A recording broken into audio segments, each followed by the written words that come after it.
India, a land that challenges the imagination. 1/6 of the world's population lives here. Mumbai, India's largest city and one of the great cities of the world, with around 20 million people and counting, and 55,000 Fiat taxis. It's a vibrant and energetic city where personal space is a premium. Life can be a scramble on the streets of Mumbai, but when you retreat from the madness, there is tranquility, spirituality.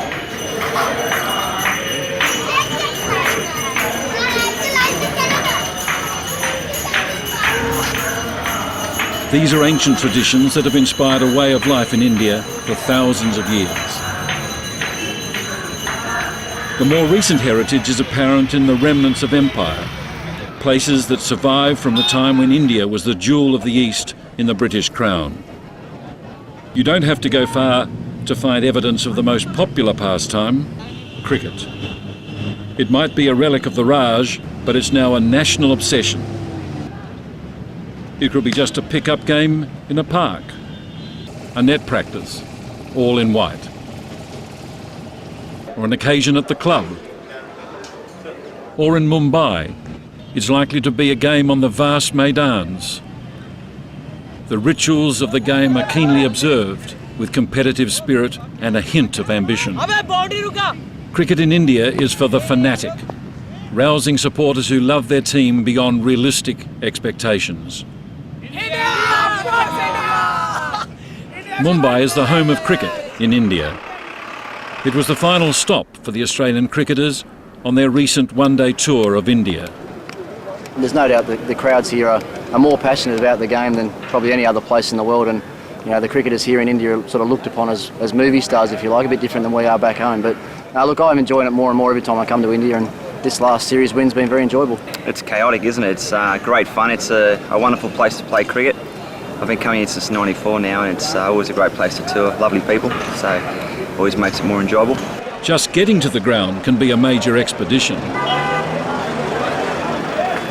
But once inside the ground, in this case Mumbai's Wankhede Stadium, there is something familiar about being at the cricket.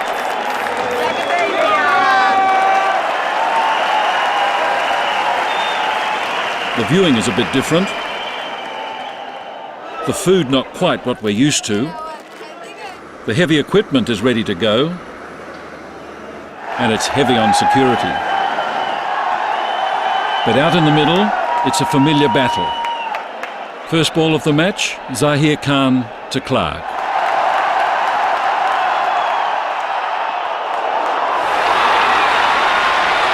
I've never seen fans like India.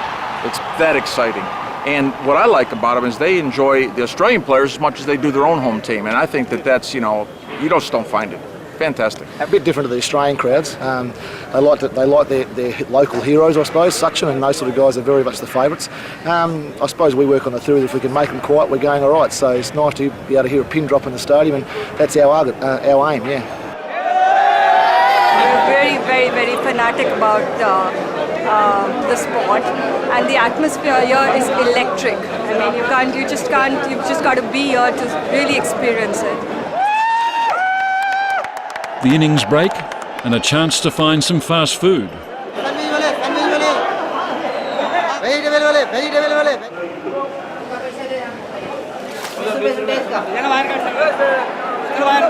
It's very tasty.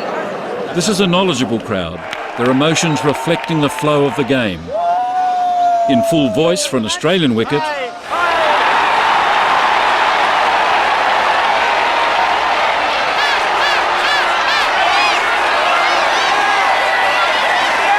more subdued when India slumped to 6 for 64.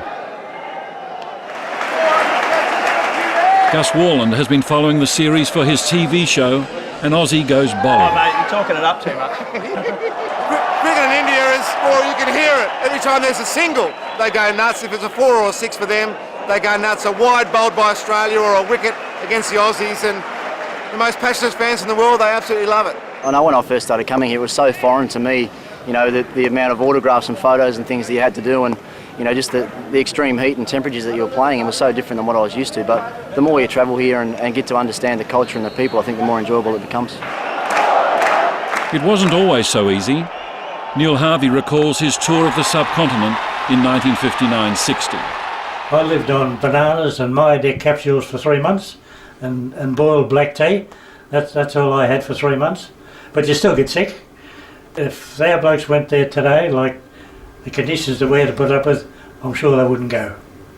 I think recently it's probably a lot to do with Steve Waugh. I think Steve took the attitude that you need to embrace this culture, you need to embrace and understand what India's all about, and it's not just about the fact that you may have a bad stomach and you may get cramps because it's extremely hot and all the, I suppose, negatives. He embraced the positives. And the colours and the sights and the smells and the sounds, because it's like an ant's nest, you know what I mean? It's like an ant's nest, you're in the middle, there's people everywhere, and it's like chaos, but it all seems to work, run like clockwork. And I love their smiles, I love their great passion for the game of cricket. These days, a visiting international side is the centre of attention. The press coverage is enormous.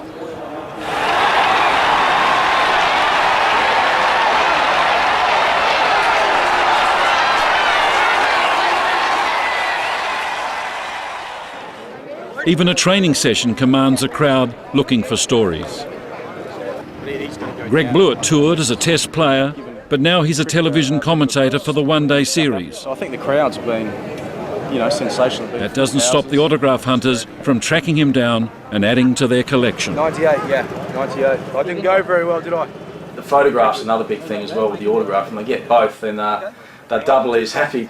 When I was over there playing and then also over there commentating as well, I was very pleased to see, both teams taking time out to sign as many autographs as they possibly could. There you go, no worries, pleasure. There you go, mate, good luck tonight. We used to go there, and before my time, that felt like it was almost impossible to win on the subcontinent, whereas now it seems like the Australian team go there to win, not maybe go there to get a draw and see what happens. They go there to win, and they've done a very good job of it over the last 6 or 7 years. They just love the game, and I know their players love their fans as well, and also when the Australian team travel there, they're very respectful of the crowds, and basically both supporters from Australia and India just love the game of cricket.